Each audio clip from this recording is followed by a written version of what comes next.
ফাঁকি লিখেছেন রবীন্দ্রনাথ ঠাকুর। বিনুর বয়স 23 তখন। রোগে ধরল তারে, ওষুধে ডাক্তারে ব্যাধির চেয়ে আধি হলো বড়। নানা ছাপের জমল শিশি, নানা মাপের কৌটো হলো জড়ো। বছর দেড়েক চিকিৎসাতে করলে যখন অস্থি জড়ো জড়ো, তখন বললে হাওয়া বদল করো। এই সুযোগে বিনু এবার চাপল প্রথম রেলের গাড়ি। বিয়ের পরে ছাড়ল প্রথম শ্বশুর বাড়ি। নিবিড় ঘন পরিবারের আড়ালে আবডালে মোদের হতো দেখাশুনো ভাঙা লয়ের তালে। মিলন ছিল ছাড়া ছাড়া, চাপা হাসি টুকরো কথার নানান জোড়া তারা। আজকে হঠাৎ ধরিত্রী তার আকাশ ভরা সকল আলো ধরে বরবধূরে নিলে বরণ করে। রোগা মুখের মস্ত বড় দুটি চোখে বিনুর যেন নতুন করে শুভ দৃষ্টি হলো নতুন লোকে। রেল লাইনের ওপার থেকে কাঙাল যখন ফেরে ভিক্ষা হেঁকে, বিনু আপন বাক্স খুলে টাকা শিকে যা হাতে পায় তুলে কাগজ দিয়ে মুড়ে দেয় সে ছুঁড়ে ছুঁড়ে। সবার দুঃখ দূর না হলে পরে আনন্দ তার আপনারই ভার বইবে কেমন করে। সংসারের ওই ভাঙা ঘাটের কিনার হতে আজ আমাদের ভাসান যেন চিরপ্রেমের স্রোতে। তাই যেন আজ দানে ধ্যানে ভরতে হবে সে যাত্রাটি বিশ্বের কল্যাণে। বিনুর মনে জাগছে বারে বার, নিখিলে আজ একলা শুধু আমি কেবল তার, কেউ কোথা নেই আর। শ্বশুর ভাসুর সামনে পিছে ডাইনে বায়ে, সেই কথাটা মনে করে পুলক দিল গায়ে। বিলাসপুরের স্টেশনে বদল হবে গাড়ি, তাড়াতাড়ি নামতে হলো। 6 ঘন্টা কাল থামতে হবে যাত্রীশালায়। মনে হলো এ এক বিষম বালাই। বিনু বললে, কেন, এই তো বেশ। তার মনে আজ নেই যে খুশির শেষ। পথের বাঁশি পায়ে পায়ে তারে যে আজ করেছে চঞ্চলা। আনন্দে তাই এক হলো তার পৌঁছনো আর চলা। যাত্রীশালার দুয়ার খুলে আমায় বলে, দেখো দেখো এক্কা গাড়ি কেমন চলে। আর দেখেছ বাছুরটি ওই মরে যায়, চিকন নধর দেহ, মায়ের চোখে কি সুগভীর স্নেহ।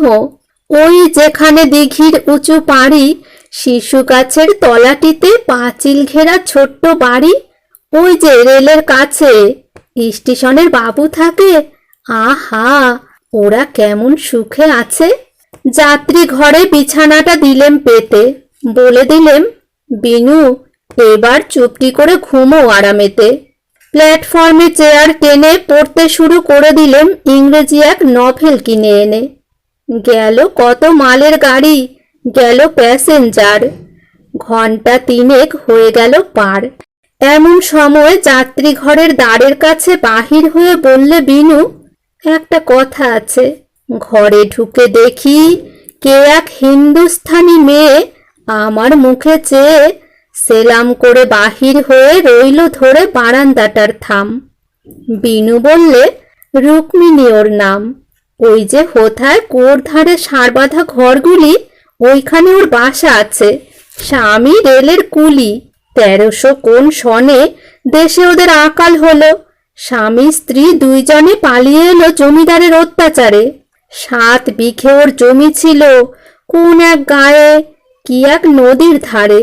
বাধা দিয়ে আমি বললেম হেসে, রুক্মিণীর এই জীবনচরিত শেষ না হতেই গাড়ি পড়বে এসে।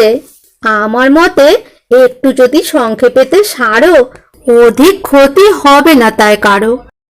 বাকিয়ে ভুরু পাকিয়ে চক্ষু বিনু বললে ক্ষেপে, কখনো না, বলবো না সংক্ষেপে।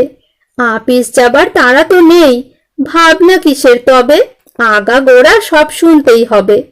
নভেল পড়া নেশাটুকু কোথায় গেল মিশে। রেলের কুলির লম্বা কাহিনী সে বিস্তারিত শুনে গেলেম আমি। আসল কথা শেষে ছিল সেইটে কিছু দামি। কুলির মেয়ের বিয়ে হবে, তাই পইচে তাবিজ বাজু বন্ধ করিয়ে দেওয়া চাই। অনেক টেনে টুনে তবু 25 টাকা খরচ হবে তারই। সে ভাবনাটা ভারী রুক্মিণীরে করেছে বিব্রত।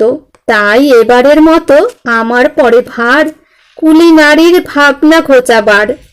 আজকে গাড়ি চড়ার আগে একেবারে থোকে 25 টাকা দিতেই হবে ওকে। অবাক কাণ্ড এ কি! এমন কথা মানুষ শুনেছে কি? যাতে হয়তো মেথর হবে কিংবা নেহাত ওচা, যাত্রী ঘরের করে ছাড়া মোছা। 25 টাকা দিতেই হবে তাকে। এমন হলে দেউলে হতে কদিন বাকি থাকে? আচ্ছা আচ্ছা, হবে হবে, আমি দেখছি। মোট 100 টাকার আছে একটা নোট, সেটা আবার ভাঙানো নেই। বিনু বললে, এই স্টেশনে ভাঙিয়ে নিলেই হবে। আচ্ছা দেব তবে। এই বলে সেই মেয়েটাকে আড়ালেতে নিয়ে গেলেন ডেকে। আচ্ছা করেই দিলেন তারে হেঁকে। কেমন তোমার নকরি থাকে দেখবো আমি। প্যাসেঞ্জারকে ঠকিয়ে বেড়াও, ঘোচাবো নষ্টামি। কেঁদে যখন পড়ল পায়ে ধরে, 2 টাকা তার হাতে দিয়ে দিলেন বিদায় করে। জীবন দেউল আধার করে নিভল হঠাৎ আলো। ফিরে এলেম 2 মাস যেই ফুরালো। বিলাসপুরে এবার যখন এলেম না আমি, একলা আমি। শেষ নিমেষে নিয়ে আমার পায়ের ধুলি বিনু আমায় বলেছিল, এ জীবনের যা কিছু আর ভুলি। শেষ 2টি মাস অনন্তকাল মাথায় রবে মম। বৈকুণ্ঠেতে নারায়ণীর শীথের পরে নিত্য সিঁদুর সম। এই 2টি মাস সুধায় দিলে ভরে, বিদায় নিলেম সেই কথাটি স্মরণ করে। ওগো অন্তর্যামী, বিনুরে আজ জানাতে চাই আমি, সেই 2 মাসের অর্ঘে আমার বিষম বাকি 25 টাকার ফাঁকি। যদি আজ রুক্মিণীরে 1,00,000 টাকা, তবুও তো ভরবে না সেই ফাঁকা। বিনু যে সেই 2 মাস টিরে নিয়ে গেছে আপন সাথে, জানলো না তো ফাঁকি শুদ্ধ দিলেম তারই হাতে। বিলাসপুরে নেমে আমি শুধাই সবার কাছে, রুক্মিণী সে কোথায় আছে? প্রশ্ন শুনে অবাক মানে, রুক্মিণী কে তাই বা কজন জানে? অনেক ভেবে ঝামরুকুলির বউ বললেন যেই, বললে সবে, এখন তারা এখানে কেউ নেই। শুধাই আমি, কোথায় পাবো তাকে? স্টেশনের বড়বাবু রেগে বলেন, সে খবর কে রাখে? টিকিট বাবু বললে হেসে, তারা মাসেক আগে গেছে চলে দার্জিলিংয়ে কিংবা খসরুবাগে কিংবা আরাকানে। শুধাই যত, ঠিকানা তার কেউ কি জানে? তারা কেবল বিরক্ত হয়। তার ঠিকানায় কার আছে কোন কাজ? কেমন করে বোঝাই আমি, ওগো আমার আজ সবার চেয়ে তুচ্ছ তারে সবার চেয়ে পরম প্রয়োজন। ফাঁকির বোঝা নামাতে মোর আছে সেই একজন। এই 2টি মাস শুধায় দিলে ভরে, বিনুর মুখের শেষ কথা সেই বইব কেমন করে? রয়ে গেলেম দায়ী, মিথ্যা আমার হলো চিরস্থায়ী।